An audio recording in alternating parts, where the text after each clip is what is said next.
निवासी भगवान शिव को स्थापित करके हवन आरंभ किया। ग्रीष्म ऋतु में वह 5 अग्नियों के बीच तप बैठता, वर्षा ऋतु में खुले मैदान में चबूतरे पर सोता, शीतकाल के जल में भीतर खड़ा रहता। इस तरह 3 प्रकार के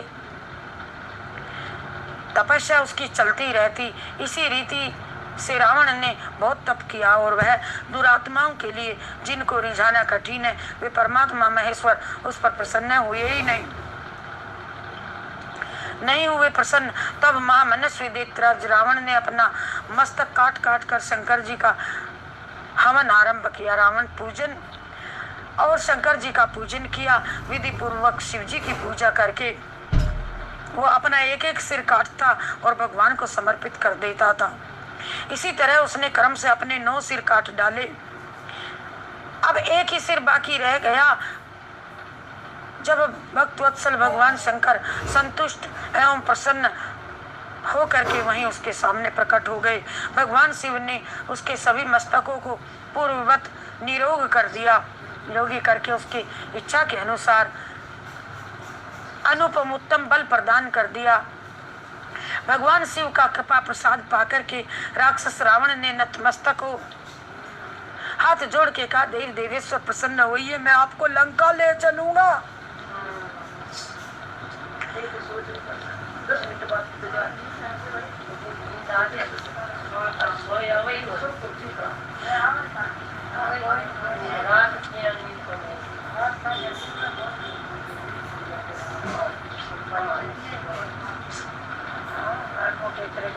प्रसन्न होइए, मैं आपको लंका में ले चलूंगा। तो मैं आपकी शरण में आया हूँ, आप मेरी कहते हैं भगवान शिव का कृपा प्रसाद राक्षस नतमस्तक हो उनसे कहा, देवेश्वर प्रसन्न होइए, आप मेरे इस मनोरथ को सफल कीजिए, मैं आपकी शरण में आया हूँ। रावण के ऐसा कहने पर भगवान शंकर बड़े संकट में पड़ गए और अणमने से होकर बोले, राक्षस राज हड़ली रहा मेरी बुद्धि, अरे मेरी सार गर्भित बात तो सुनो। अरे तुम मेरे इस उत्तम लिंग को भक्ति भाव से अपने घर ले जाओ, परंतु जब तुम इसे कहीं भूमि पर रख दोगे तब वह वहीं सुस्थिर हो जाएगा, इसमें संदेह ही नहीं। अब तुम्हारी जैसी इच्छा हो सो वैसा कीजिए, करो। सूत जी कहते हैं, ब्राह्मणों, भगवान शंकर ने के ऐसा कहने पर राक्षस राज रावण बहुत अच्छा कह करके शिवलिंग साथ लेकर के अपने घर की ओर को चला, परंतु मार्ग में भगवान शिव की माया ने उसे मूत्रोत्सर्ग की इच्छा हुई। पुलिस नंदन रावण सामर्थ्यशाली होने पर भी मूत्र के वेग को न रोक सका। इसी समय वहां आसपास एक ग्वाले को उसने देखा। उसने प्रार्थना पूर्वक वह शिवलिंग उसके हाथों में थमा दिया और स्वयं मूत्र त्याग के लिए बैठ गया। एक मुहूर्त बीत गया। बीतते ग्वालर उसे लिए खड़ा रहा, भार सहन न कर पाया, पीड़ित होने लगा। उसने कहा, यार धरती शिवलिंग रख दिया।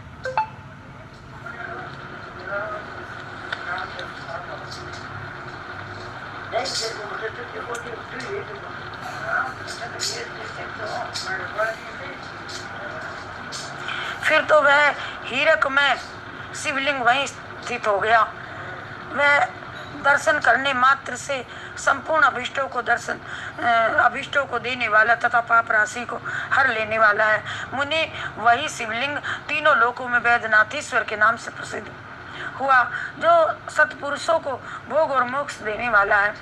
इस दिव्य उत्तम और श्रेष्ठ ज्योतिर्लिंग के दर्शन और पूजन से भी समस्त पापों को हर लेता है और मोक्ष की प्राप्ति कराता है। वह शिवलिंग जब संपूर्ण लोकों के हित के लिए वहीं स्थित हो गया, तब रावण भगवान शिव का परम उत्तम वर पाकर के अपने घर को चला गया। वहां जाकर के उस महान असुर ने बड़े हर्ष के साथ अपनी प्रिया मंदोदरी को सारी की सारी बात कहकर सुनाई।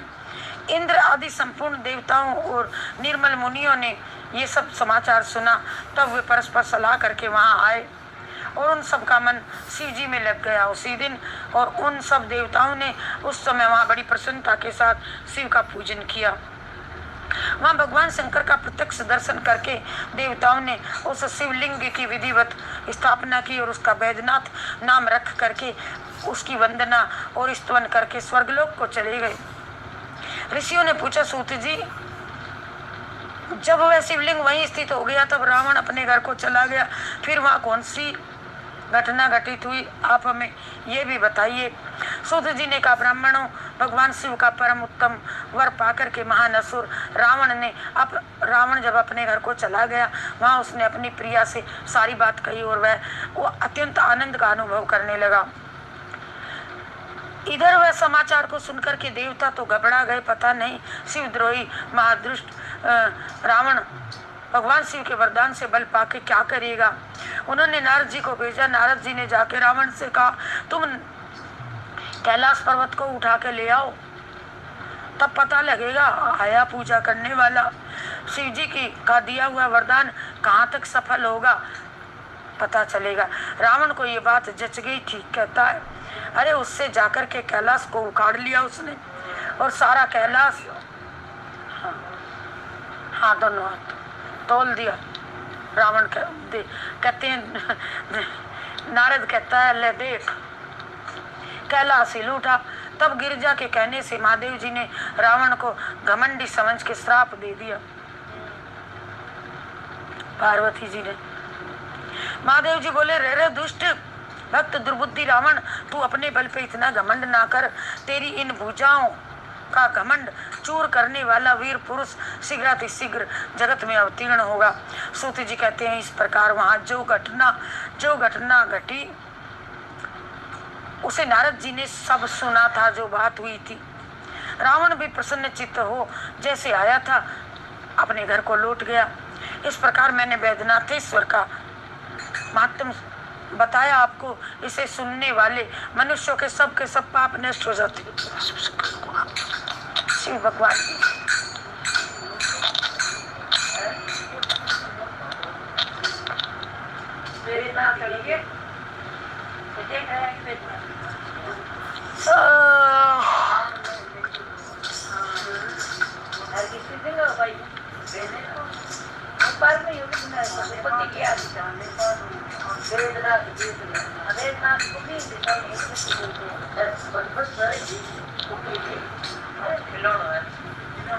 अरे ये तो पर्वती उठा के ले आई, अरे पहिया भी लगा के लाई है।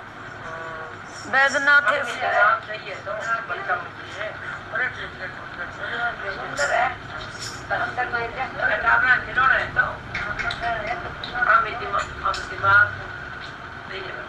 शुक्र है बात। दोबारा बनाओगे अब? कोई बात नहीं ना, बिगड़ गया तो फिर से बना देगी। जा बेचारी को सो के लेके आए।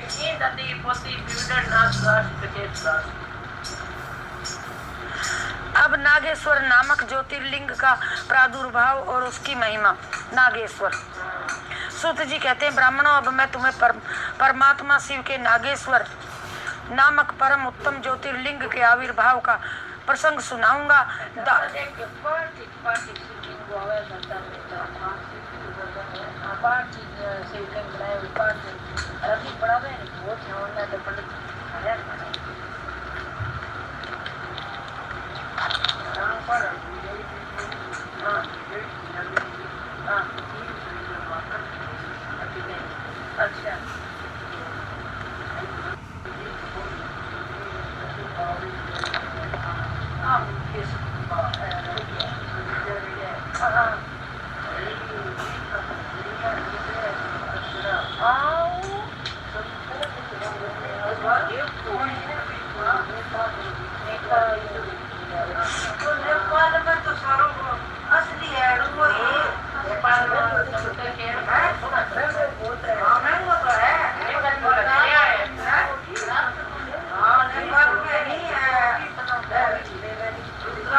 मम्मी फोन ना चला रही वृंदा? पता है मुझे, कम से कम थोड़ी देर तो चला दो।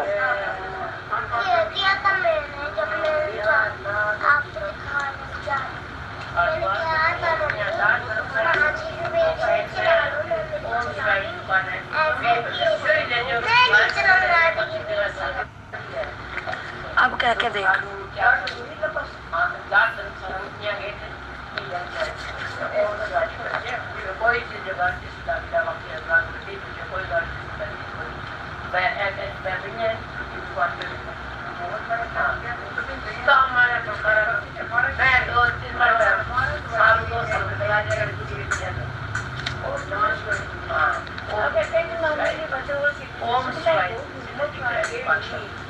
सिर्फ एक ही दुकान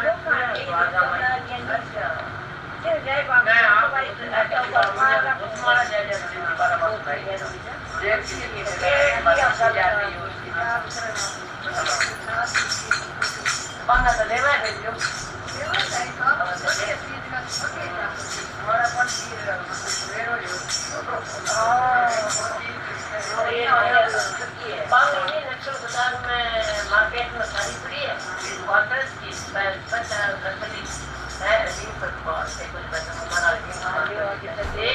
ये इतना नहीं पढ़ना, गुल्ली ना ही ले रख।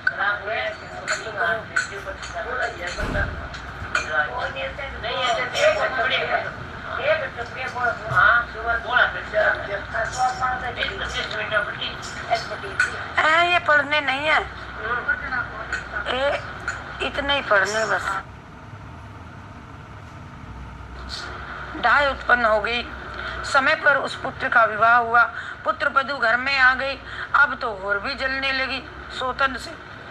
उसकी बुद्धि तो भ्रष्ट ही हो गई।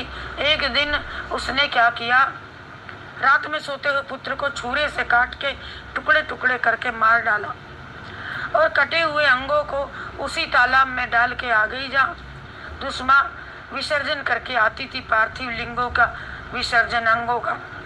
और वह फेंक पुत्र के अंगों को उस तालाब में फेंक करके वह भी लौट आई और घर में सुखपूर्वक सो गई। दुश्मा सुबह उठ के देखा, प्रतिदिन की तरह पूजन कर्म करने लगी।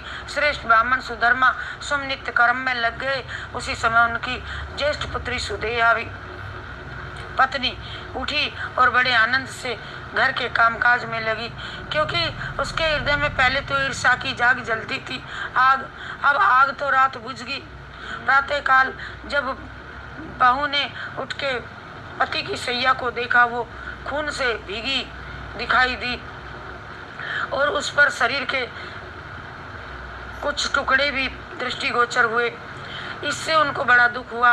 उन्होंने आके सास को बताया, निवेदन किया, उत्तम व्रत का पालन करने वाली आर्य आपके पुत्र कहाँ हैं? उनकी सैया रक्त से भीगी है और उस पर शरीर के कुछ अक्षण टुकड़े दिखाई देते हैं। हाय, मैं मारी गई।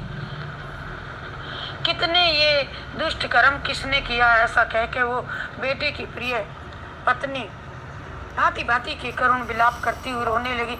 सुधर्मा की बड़ी पत्नी सुदेया भी उस समय झूठ मूठ, हाय मैं मारी गई, हाय मैं ऐसा कह के दुख में डूब गई। उसने ऊपर से तो दुख किया, मन ही मन हर्ष में भरी हुई थी। दुश्मा भी उस समय उस बधू के दुख को सुनकर अपने नित्य पार्थिव पूजन के व्रत में विचलित नहीं हुई। अर्थात जो करती थी वो करती रही, शिवलिंग बनाती रही, पूजन करती रही। उसका मन बेटे को देखने के लिए तनिक भी उत्सुक न हुआ। उसके पति की भी ऐसी ही अवस्था थी। जब तक पूजा का नियम पूरा ना होगा, घर में चाहे कुछ हो गया वो नहीं देखूंगा, तब तक उन्हें दूसरी किसी बात की चिंता नहीं हुई।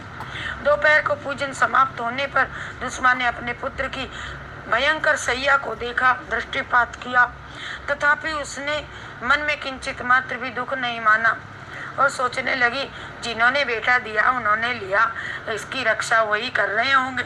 वे भगत प्रिय कहलाते हैं शंभु, और शंभु के ध्यान रख, काल के भी काल हैं और सतपुरुषों के आश्रय हैं। एकमात्र वे प्रभु सर्वेश्वर शंभु हमारे रक्षक हैं। और वे माला गूंथने पर पुरुष की भांति जब गूंथते हैं, जोड़ते हैं अर्थात निकालते हैं तो टूट भी जाती है। कहते हैं उनको अलग भी करते हैं। अतः अब मेरे चिंता करने से क्या होएगा? इस तत्व का विचार करके उसने शिव के भरोसे धैर्य धारण किया और उस समय दुख का अनुभव नहीं किया।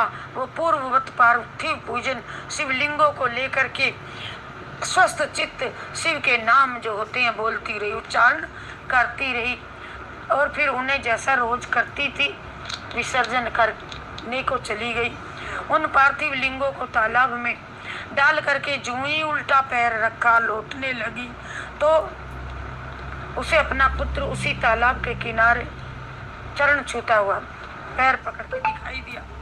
सूत जी कहते हैं, ब्राह्मणों, उस समय वहां अपने पुत्र को जीवित देखकर उसकी माता दुष्मा न तो खुशी हुई न जो घर पे पता चला था दुख हुआ।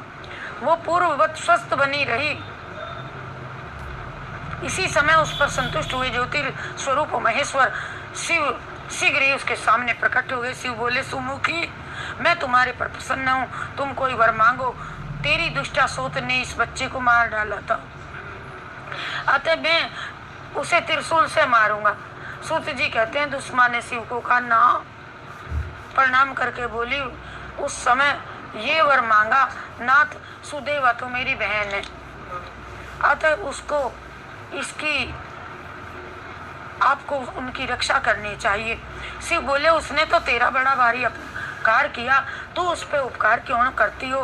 दुष्ट कर्म करने वाली कौन किसकी बहन? सुदेवा तो तुम्हें भी मारेगी एक दिन। शंकर जी बोलते हैं, मार डालने के योग्य, इसको मैं अभी मार दूं। दुश्मन ने कहा, देव, आपके दर्शन मात्र से पातक नहीं हो ठहरता। अब आपके दर्शन हो गए, मुझे पातक नहीं ठहरता। इस समय आपका दर्शन करके उसका ताप भस्म हो जाए, और जो उपकार करने वालों पर भी उपकार करता है उसके दर्शन मात्र से पाप दूर भाग जाता है। प्रभु, ये अद्भुत भगवत वाक्य मैंने तुमसे ही तो सुन रखा है, इसलिए सदाशिव जिसने ऐसा कुकर्म किया वही करे, मैं ऐसा क्यों करूं? अरे मुझे तो बुरा करने वाले का भी भला चाहिए, भलाई करना चाहिए।